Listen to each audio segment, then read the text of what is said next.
Saka madha. Ndofunga shoko randakuverengerera ndinombosherwa kuchechi kwangu ndakupai. Pare zvino nguva yayi zvino tada ngoti tibatsirane kunamata. Kuti kana ari mwana Mwari ngavakunzwe vakupei. Handizvozvo. Aiwa ndizvo. Kana ari mapatya Mwari ngavakunzwe vakupei. Amen. Saka nditoti timbosvika zvedu pakunyengetera.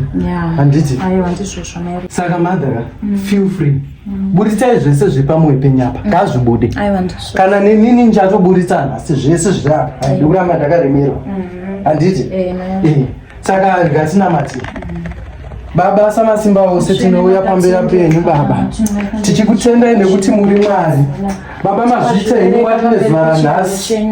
Asi Baba ndinouya moyo wangu wakaremerwa Jehovha. Kuti Jehovha inini ndini ndakaita sei. Tarisai murandakadzi wandigere naye uyu Mwari. Samasimba ose madhava, samasimba ose vanozora futa vanotsvuka madhava Mwari. Chimbonatsoatarisaiwo kuti inini kana inini ndiri mutema imhosva here. Ndozvandipa kuti Mwari nhasi nditerowo mberi. Ndozvandipa Mwari kuti nhasi isatiwo murume anenge wamadha here. Tarisai murume wamadha Mwari imi samasimba ose Mwari. Murume wamadha pese paanobva Joburg, paanobva Zambia. Mwari anounza Mwari mabhegi nemabhegi. Achigira madha magrosari nemagrosari. Inini ndakatarisa. Imhosva here Baba kundinyimoka kana murume zvake chero anosenza achikwekwadza masimbuku kuti paanongouya everyday anongooneka kakapabhegi. Asi tarisai madha zvavamunovaitira Mwari. Ndosaka muzovanyima mbereko nokuti makati munhu azowanawo zvese Jehovha. Mwari kuti kana kuri kuzora futa kusazora futa imhosva yangu here Mwari kuti ndini zvemafuta izvi Mwari handini zvefambi. Mwari pambi ndonzomawandisa varume here. Isusu tinoswera takasunga madhuku kudai tochaya varume here Mwari totambura tichikudabata. Baba ndachema. Nhasi kana muchinzwa munamato wangu Jehovha ndareura ndikati ndakuburitsa zvese. Baba nhasi ndinzwewo munamato uyu. Mukadzi uyu Mwari mamunyanyira. Mamupa madhabho fevha yacho mamuwanzira Baba. Chimbonditarisewo Baba neziso renyu Jehovha. Tarisewo zvandinopfekawo. Handipfeke mamvemba anopfeka. Handipfeke zvimini zvakabvaruka sezvaanopfeka. Ndinotsiga ingowani Jehovha. Chindino Baba dzione wangu anoione GD6 Baba. Amairudo.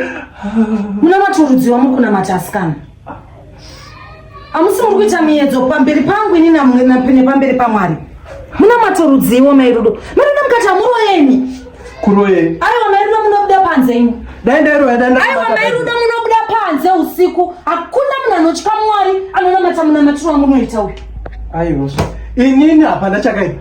Mwari vanotaura kuti namata undudze zvese zvaunoda ndigokupa. Inini mhosva yangu yekuti ndanamata kuti zvamunowana ini ndinozvida. Runonzi ruchiva. Runonzi ruchiva Mairudo. Runonzi ruchiva negodo pamusoro pazvo.